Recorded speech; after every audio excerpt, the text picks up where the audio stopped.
স্ত্রীকে তুই বলে সম্বোধন করবেন না, গালাগালি করা, মারামারি করা এটা তো দূরের কথা। স্ত্রীকে তুই বলেও সম্বোধন করবেন না। স্ত্রীকে ভালোবাসবেন, স্ত্রীকে যত্ন করবেন।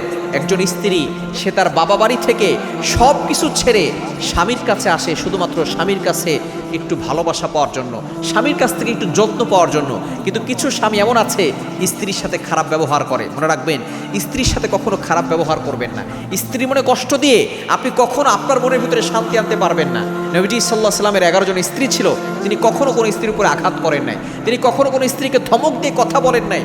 এবং আল্লাহ পাক রব্বুল আলামিন নিজে বলে দিয়েছেন স্ত্রীদের সাথে আপনি কেমন আচরণ করবেন। আল্লাহ তাআলা নিজে বলছেন 4 নম্বর পারার 20 নম্বর পৃষ্ঠার 3 নম্বর লাইন, সূরা নিসা 19 নম্বর আয়াতে আল্লাহ বলছেন ওয়াশিরুহুন্না বিল মারুফ, you treat your wives well. তোমরা তোমাদের স্ত্রীদের সাথে ভালো ব্যবহার করো, স্ত্রীদের সাথে কখনো খারাপ ব্যবহার করবেন না। যারা স্ত্রীদের সাথে খারাপ ব্যবহার করে তারা আসলে পুরুষ না, তারা হচ্ছে কাপুরুষ।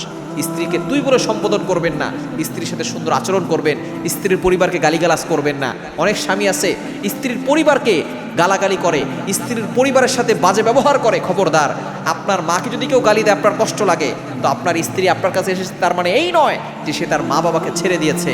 আপনার মা বাবাকে গালি দিলে যেমন কষ্ট লাগে, আপনার স্ত্রীর মা বাবাকে গালি দিলেও তেমন কষ্ট লাগে। সুতরাং স্ত্রীর সাথে ভালো ব্যবহার করুন, দেখবেন সংসারের ভিতরে শান্তি আসবে, আল্লাহ তাআলা রহমত নাজিল করবে।